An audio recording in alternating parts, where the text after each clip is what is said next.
British Columbia Institute of Technology acknowledges that our campuses are located on the unceded traditional territories of the Coast Salish nations of Musqueam, Squamish, and Tsleil-Waututh.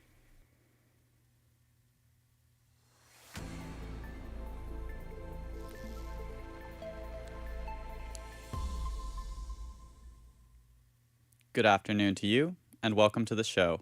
I'm Arden McLeod with your news at 3 o'clock.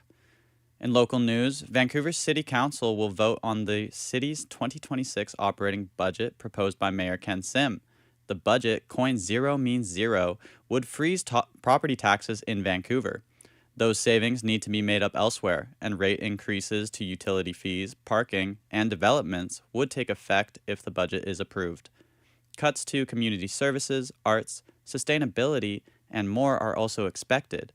At least 3 unions representing city workers say the budget could lead to hundreds of jobs being eliminated. The council met at 9:30 a.m. this morning, and deliberation is expected to continue throughout the day. Sticking with Vancouver policies, as the FIFA World Cup approaches, Vancouver City Council wants to relax certain bylaws. The changes are an effort to clean up Vancouver streets and get ready for the world stage. Here is reporter Aiden Singh with more. Vancouver City Council will meet tomorrow to discuss a number of changes in the FIFA World Cup bylaws report, recommended by city managers.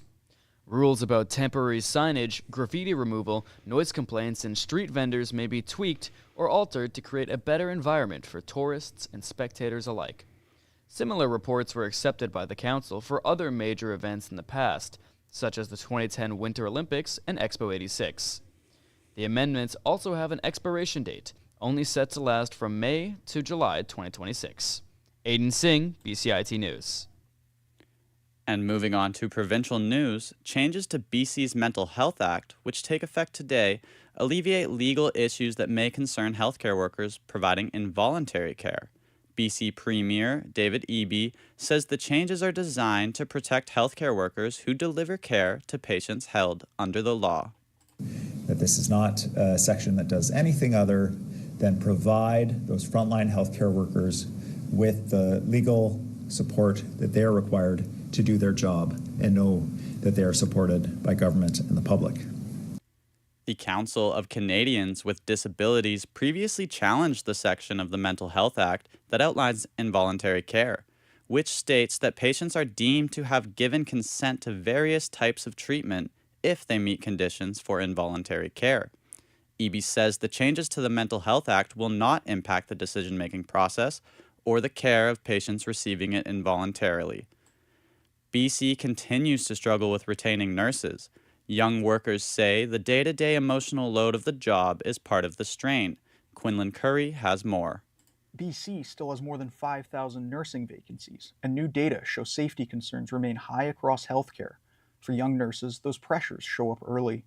Nathan O., a BC nursing student working in a Lower Mainland healthcare facility, says recent incidents on shift have given him a clearer sense of the job he's entering. New nurses are definitely walking into a place with lots of opportunities, but that also means that a lot of times nursing is short-staffed, and that is a reality that we do have to face. Advocates say improving staffing levels and supporting new nurses will be key to keeping them in the profession as demand continues to rise. Quinlan Curry, BCIT News. With the rise of inflation, enrollment in BC's post-secondary education has dropped. The province is launching an independent review into its post-secondary education system. Post-secondary education minister Jessie Sunner says that the federal decision to lower the amount of permits given to international students, coupled with a drop in domestic enrollment, is partly to blame. BC Deputy Minister Don Avison says he is focused on improving efficiencies to ensure programs can be delivered without increased cost. Where we are right now with our economic situation across not just BC but across the country, we're not in a position to provide any kind of additional funding to the sector, and I think that's why it's even more important that what we do have, the supports that we have provided, we are making sure that they are being utilized in the best way possible. This month, students begin registering for the spring semester across the Lower Mainland. Students say they are running into problems already, as Avia Boulay reports. post-secondary students are getting ready to sign up for spring courses, but some say the process is becoming increasingly difficult. At Simon Fraser University, registration delays and limited course availability are creating academic setbacks and adding financial pressure. Michaela Ismail, a declared psychology major, says she's struggling to get into the classes she needs. It's really frustrating because I'm here and I'm paying money and I'm trying to get my schooling finished with, and school's not cheap at all. So it's even if I wanted to take one course, there's a set price that I have to pay. So even if the course isn't worth that, I'm still paying this certain amount of money. Students say they're hoping SFU will address these issues before the next registration window opens so they can stay on track without paying the price for the delays. Ava Boulay, BCIT News. Before moving on to national news, residents in Metro Vancouver have another Christmas market to visit this holiday season. The Shipyard's Christmas market is not just a holiday attraction, it is quickly becoming a showcase for BC artisans and a gathering place for North Shore residents. Quinlan Curry has the story. The Shipyard's Christmas market is drawing visitors from across the region, but organizers say its foundation is local. Every vendor is based in British Columbia, with artisans coming from all across the region.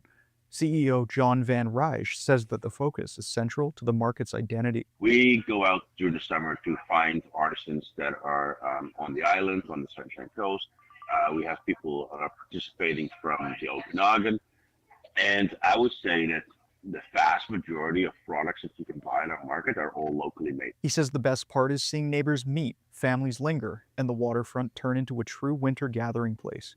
Quinlan Curry, BCIT News. Now, on to news out of the nation's capital today. MPs on the House of Commons Status of Women Committee are urging the federal government to make coercive behavior in intimate relationships a criminal offense. The committee represents multiple political parties, and today its members released a report on coercive control. Coercive behavior may include financial control or isolating individuals. According to Conservative MP Marilyn Gladue, a bill to make coercive control a criminal offense passed the House of Commons before the recent federal election, but it did not get through the Senate. The standing committee wants that bill to be reintroduced. Over a dozen women's advocacy groups are speaking out against what they are calling federal government inaction on a gun control measure introduced almost 2 years ago. The organizations, including groups such as Women's Shelters Canada, YWCA Canada, and more, are critical of the Liberals for failing to make the legislation actionable. The measure would allow a special order to be given to anyone, often in domestic violence cases. The special order, while in effect, would make them ineligible to hold a valid firearms license. The legislation was designed to save lives. And looking at headlines overseas, last night, Russia launched attacks on Ukraine, which took the lives of at least 7 people, according to Ukrainian authorities. These attacks came after discussions between the U.S. and Ukraine took place in Geneva on Sunday. The nations were working towards a peace plan, brokered by the U.S. and Russia. As of this morning, water, electricity, and heat have been knocked out in parts of Ukraine's capital. Meanwhile, U.S. President Donald Trump has fine-tuned the peace plan and announced today that he is sending his envoys to speak with Russian and Ukrainian officials. And here is what is going on in the world of sports today. The Canucks are without goalie Thatcher Demko, and now backup Kevin Lankinen is away for personal reasons.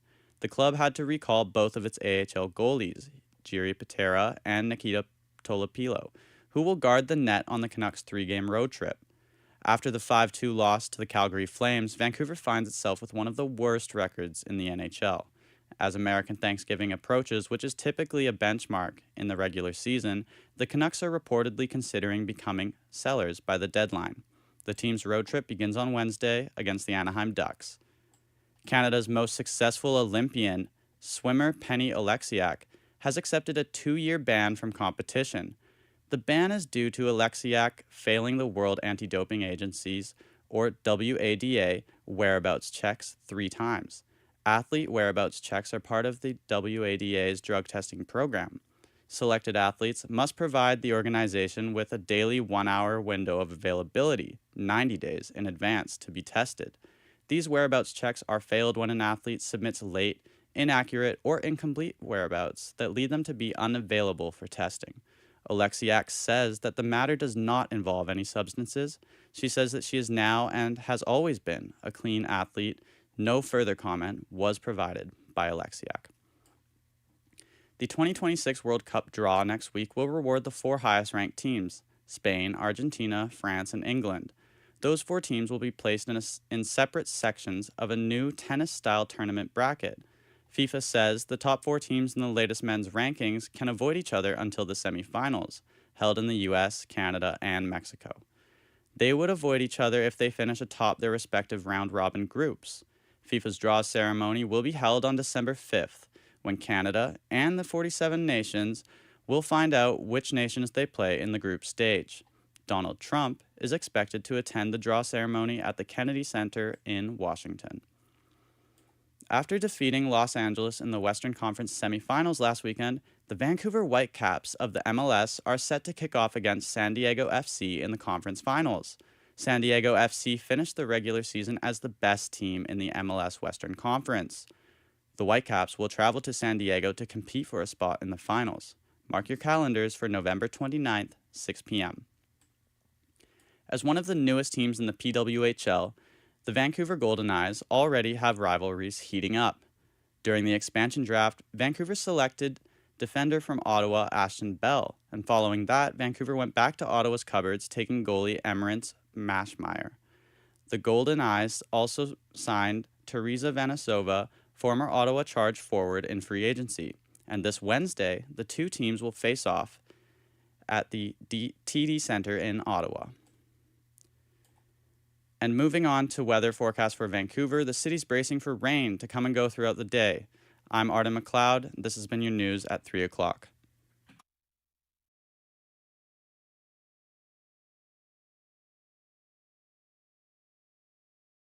When I tell people that I study journalism, they immediately say, oh, you want to be a reporter. But I think, in my case personally, I really want to go into magazines, PR, social media, and I think here at school we learn a lot of skills that allow you to go into that world, because you learn how to write for social media, social content, for websites,